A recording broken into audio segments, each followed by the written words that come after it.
Israel promete una ofensiva completa en contra de Hamás. En las últimas horas, aumenta el número de víctimas en ambos bandos y el presidente Joe Biden promete apoyo total al gobierno israelí. El drama de los civiles inocentes en la guerra del Medio Oriente. Amigos y familiares desesperados por no encontrar a sus seres queridos tras los bombardeos a territorio israelí. Ultiman los detalles para someter a votación quién será el próximo presidente de la Cámara Baja. Los republicanos Jim Jordan y Steve Scalise tratan de convencer a su partido y demostrar quién es el mejor candidato. El huracán Lidia ya es categoría 4 y se acerca peligrosamente a las costas del Pacífico mexicano. Por lo menos 10 estados se encuentran en alerta por las intensas lluvias.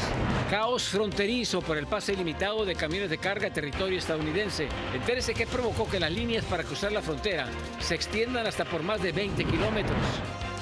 Un nuevo peligro para migrantes en su camino a Estados Unidos. Detectan que varios de ellos están infectados con malaria y también los amenaza la fiebre amarilla. Así iniciamos Cierre de Edición.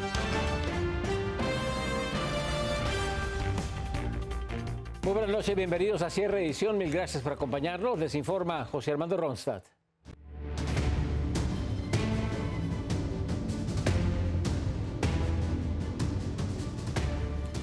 Iniciamos dándole seguimiento al conflicto entre Israel y el grupo palestino Hamás. Después de 4 días, la ofensiva israelí contra la Franja de Gaza continúa y crece el temor por los rehenes. Desde Washington, D.C., Alfredo Miranda nos tiene las reacciones.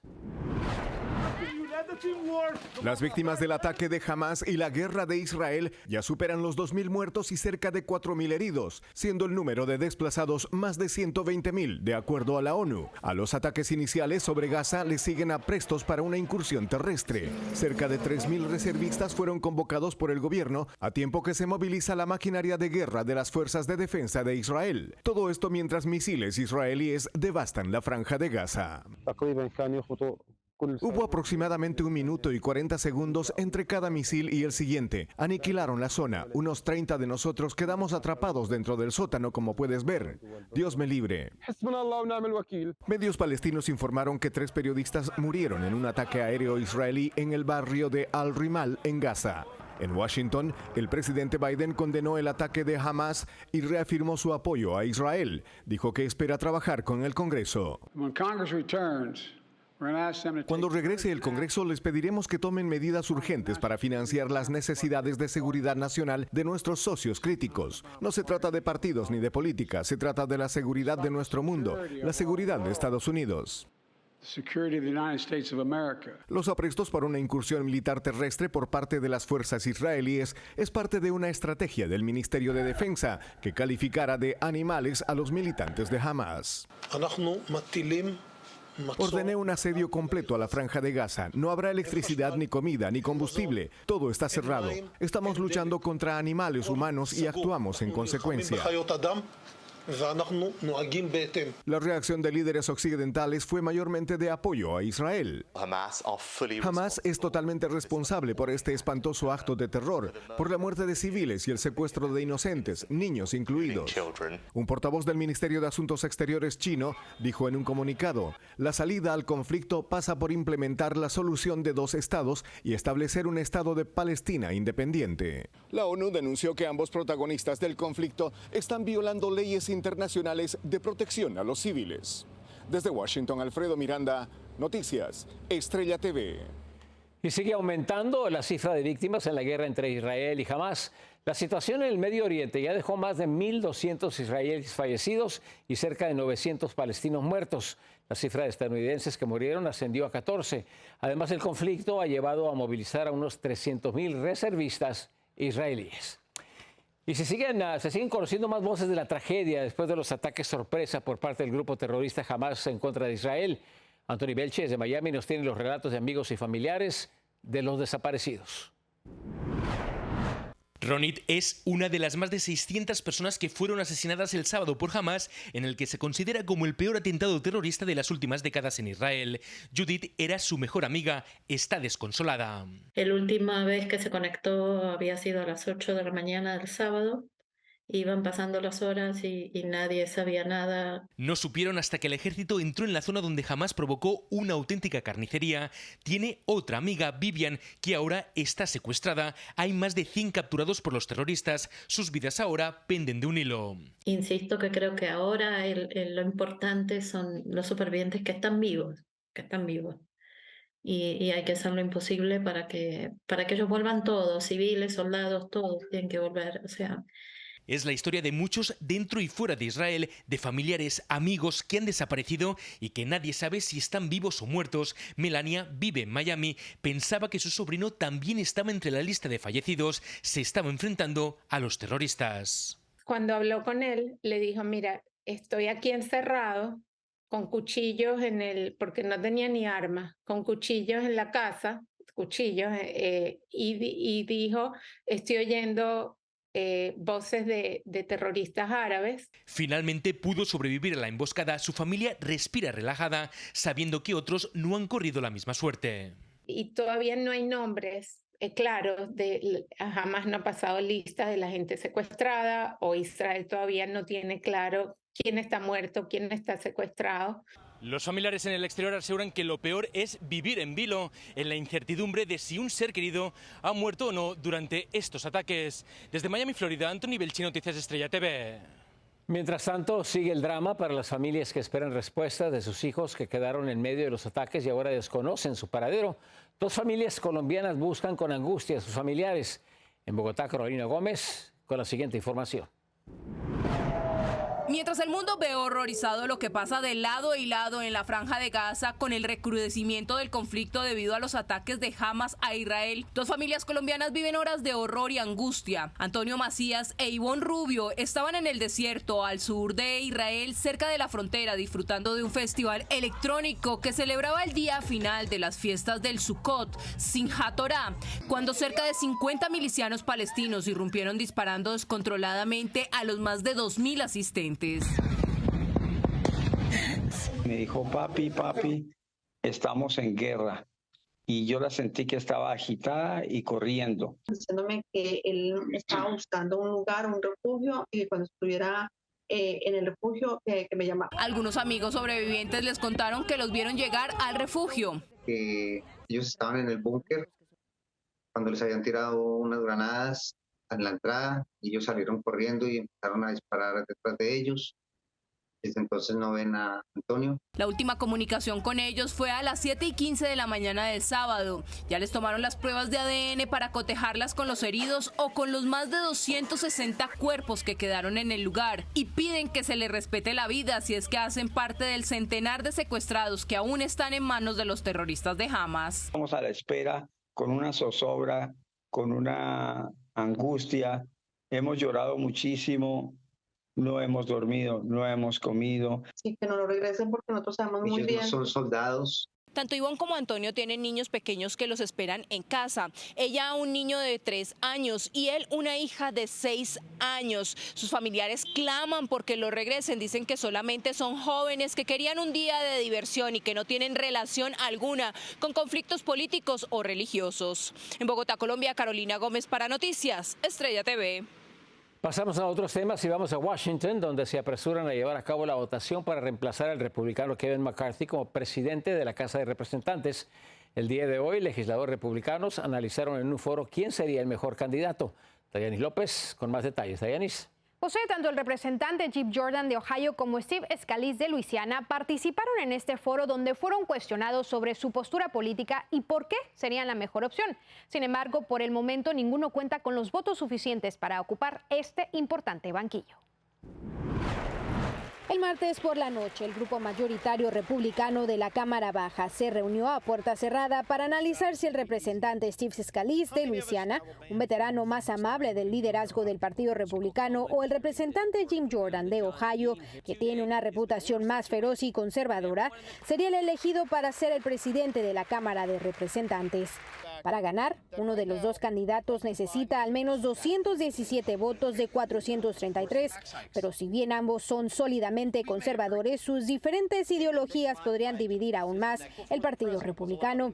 Hasta el momento, menos de la mitad de los republicanos de la Cámara de Representantes han anunciado públicamente su apoyo a cualquiera de los principales candidatos para reemplazar al expresidente Kevin McCarthy. Incluso algunos continúan indecisos.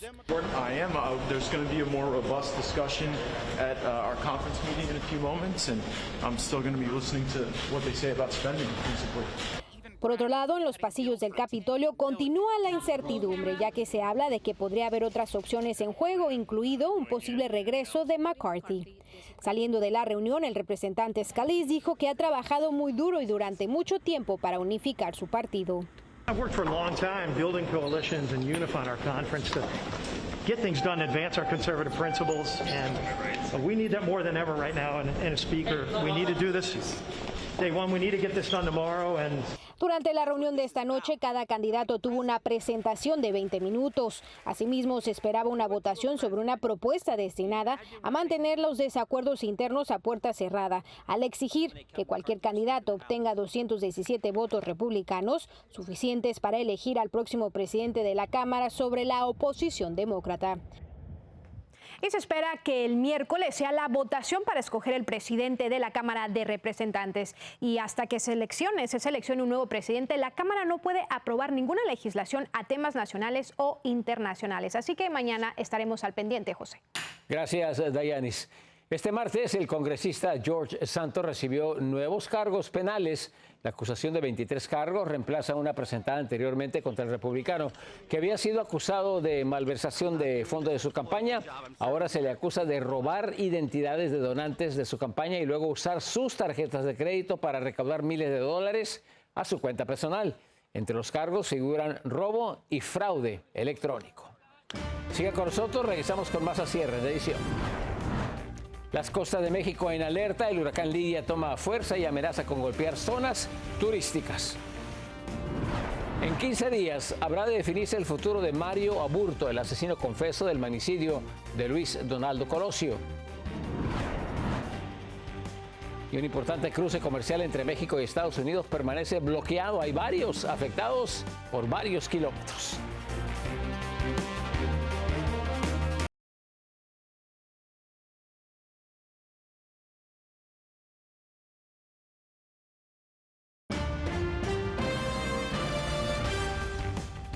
Pasamos información desde México, donde el huracán Lidia ya es categoría 4 y tocó las costas del este del estado de Jalisco.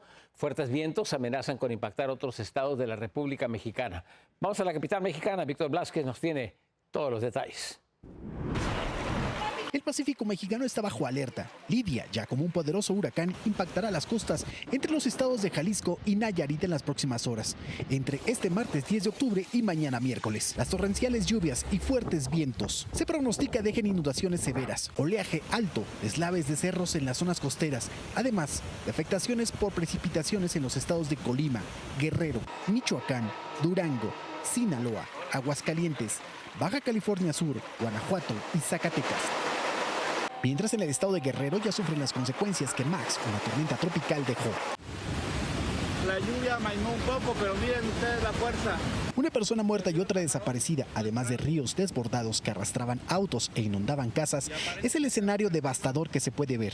La familia López perdió en unas horas el patrimonio que les costó años tener. Lo único que alcanzamos a rescatar pues fue como echar lo más rápido posible que pudimos y lo más esencial que es la ropa, cosas así. Está la estufa tirada, el refri, las lavadoras, la sala, un colchón por allá, otro por acá, ropa, zapatos, cosas así, todo está perdido totalmente. María está por irse a uno de los más de 600 albergues que según las autoridades se habilitaron. En su casa, nada se salvó. Sí. Fue un caos, sí, porque de verdad el agua nos daba hasta media pierna. No sabíamos ni qué hacer. No podíamos ni sacarla porque si la sacábamos volvía a entrar, así como la sacábamos, entraba. Bajo la inminente llegada del huracán Lidia, el ejército mexicano ya se prepara apoyando a la gente bajo el plan DR3 de protección a la ciudadanía. Y es que las siguientes horas son primordiales para resguardar la vida. En Ciudad de México, Víctor Blázquez, Noticias, Estrella TV. En el caso legal de Mario Aburto, el asesino confeso del ex candidato presidencial Luis Donaldo Colosio, el tribunal colegiado ha otorgado un plazo de 15 días al primer tribunal de apelaciones para otorgar el amparo concedido a Aburto, en vez de los 90 días que había pedido el mismo tribunal de apelaciones para emitir una nueva resolución por el delito de homicidio. Todo esto bajo el Código Penal de Baja California. Regresamos con más información. Sigan con nosotros. La crisis migratoria sigue afectando la exportación de industria de la manufactura en el país. Además, hay una alerta epidemiológica en Honduras tras el incremento de ingresos de inmigrantes al país. Al regresar le tenemos todos los detalles.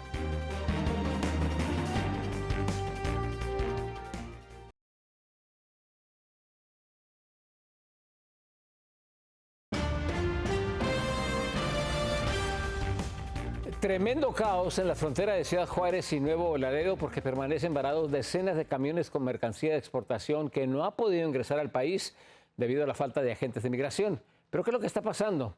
En Ciudad Juárez, Salvador Gómez con los detalles. 20 kilómetros de fila de camiones de carga se pueden ver en la frontera entre Ciudad Juárez y Nuevo México. Esto debido a que un cruce comercial fue cerrado 2 semanas atrás en Ciudad Juárez porque el personal fue destinado a procesar los miles de migrantes que cruzaron la frontera de manera irregular y no se repuso al personal de aduana en ese cruce, afectando a la industria maquiladora más importante del norte del país, con pérdidas millonarias diarias al no cumplir con los tiempos de entrega, los cuales también ocasionaron paros laborales en algunas empresas. Según los números que tenemos, 19,000 exportaciones no han podido cruzar, de acuerdo al dato histórico de promedio de exportaciones que tenemos en todos los accesos para exportar carga. Luego de pláticas binacionales, hoy este cruce comercial abre de manera parcial, ayudando un poco con el desfogue de exportaciones e importaciones. Hay varias compañías que han estado almacenando su producto terminado. Me decía una de ellas que hasta 1,000, el equivalente, producto terminado equivalente a 1,000 trailers ya los tienen aquí, ya contrataron más almacén. Las grandes empresas binacionales piden se tome un plan B para evitar estos cierres, ya que aseguran los migrantes no se detendrán y seguirán llegando a la frontera. Y en lugar de 2,700 exportaciones, que es la capacidad que tiene Zaragoza, nada más han cruzado 600. Y luego si nos vamos a Guadalupe Tornillo, ya habíamos logrado cruzar 600 exportaciones en un día y el viernes 22, nada más, desde entonces nada más han podido cruzar 200 exportaciones. El cruce comercial solo abrirá de lunes a viernes en un horario de 6 de la mañana a 2 de la tarde. Mientras tanto, estas largas filas se seguirán viendo por semanas hasta que los inventarios de las empresas maquiladoras regresan a su normalidad. En Ciudad Juárez, Salvador Gómez, Noticiero Estrella TV. Las autoridades en Guatemala han decretado alerta epidemiológica en el país tras el aumento de casos de malaria y también la amenaza de fiebre amarilla después de la llegada sin parar de migrantes. En Honduras, Lilian Caballero con todos los detalles. Cada día van entrando entre 4,000, 5,000, 6,000 que a diario están cruzando por nuestro municipio. Estas son las cifras de migrantes de diversas nacionalidades que ingresan a diario a Honduras a través de la zona fronteriza con Nicaragua. Estas cifras han generado preocupación entre las autoridades de salud del país, lo que ha llevado a la declaración de una emergencia por 3 meses, debido a los casos de malaria diagnosticados entre los migrantes que ingresan por el oriente de Honduras. Son aproximadamente 19 casos con 15 casos de inmigrantes. Mayormente son venezolanos, ¿verdad? Realmente todos estos han pasado por el Darién y coincide en que el periodo de incubación de la enfermedad de malaria son 15 días. La ciudad de Danlí, ubicada en el departamento del Paraíso, en el oriente de Honduras, se ha convertido en el epicentro de la llegada diaria de migrantes extranjeros que intentan llegar a Estados Unidos. Lisette Durán es venezolana, está embarazada y viaja con su esposo y su niña de 3 años, quien padece leucemia. Esta enfermedad es la razón por la que decidieron emprender este viaje. Sin embargo, la enfermedad de su esposo ha detenido su ruta, lo que los ha obligado a acampar y dormir en las calles de Danlí. Mi esposo se acaba de levantar también de un cuadro diarreico que duró casi 4 días. Catherine es otra madre que viaja con sus 3 hijos. Llevan más de 15 días acampando en las calles de Danlí. Uno de sus hijos está enfermo, le han diagnosticado hipospadias, lo que la motiva a seguir su viaje. Sin embargo, las dificultades económicas se lo han impedido. Las autoridades de salud han decretado una alerta de vigilancia ante los posibles casos de fiebre amarilla. Tendrá una duración de 3 meses por el alto flujo de migrantes. En Honduras, Lilian Caballero, Noticias Estrella TV.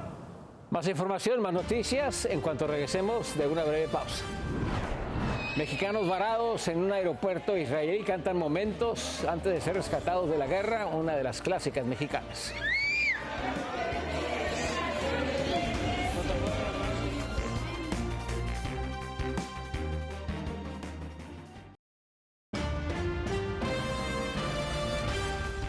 En medio de la angustia, varios mexicanos en el aeropuerto de Israel corearon la famosa canción Cielito Lindo.